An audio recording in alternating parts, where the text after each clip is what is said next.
run a space when I was at university in Carlisle.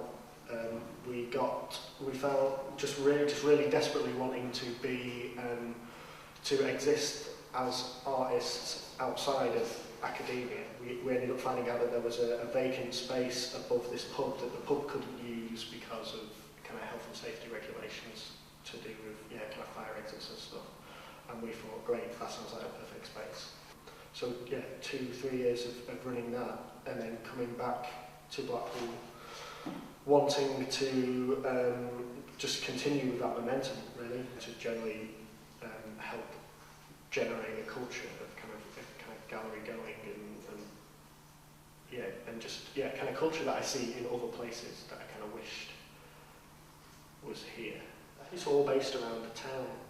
It's really like how it kind of really sinks its claws in. So something like this feels like a real experiment for it. It's like a proposition to see how people take it.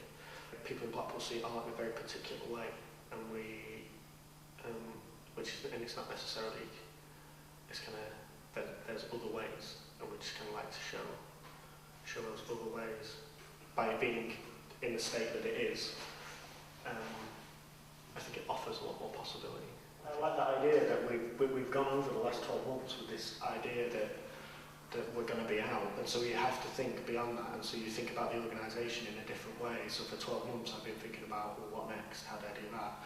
We didn't do anything over summer, so I just had a straight kind of just over a month of just not actually doing anything in here, but just looking at artists for later on. And so people that work together get kind of for group shows, I think, or people whose work works well within the town, and it's been great. It's been great that there's so many shops been empty. It's not been great, but it's kind of been really great for me in terms of thinking how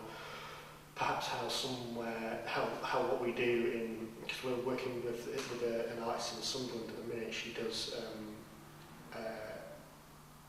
kind of impromptu dance performances to kind of happy hardcore rave music, and so how that would work maybe in somewhere like there's a shopping centre just kind of around the corner, and they've sucked the life out of the town, and so it's a very particular audience that is in that shopping centre now, and then how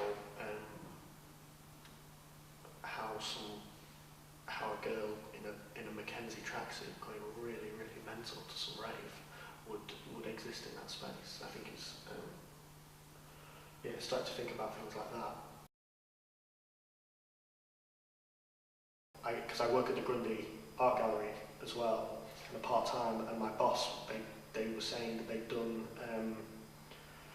he's got a friend who, they did a project where, I think it was with Spartacus Chetwynd, and she was dressed as a chimpanzee on the promenade, but nobody really gave a shit, because on the other side of the promenade there's an attraction, like a haunted house attraction, and there was just a zombie on his break eating a sandwich and having a fag. And it's kind of, so you kind of can't do anything. It's really difficult because there's always something kind of strange.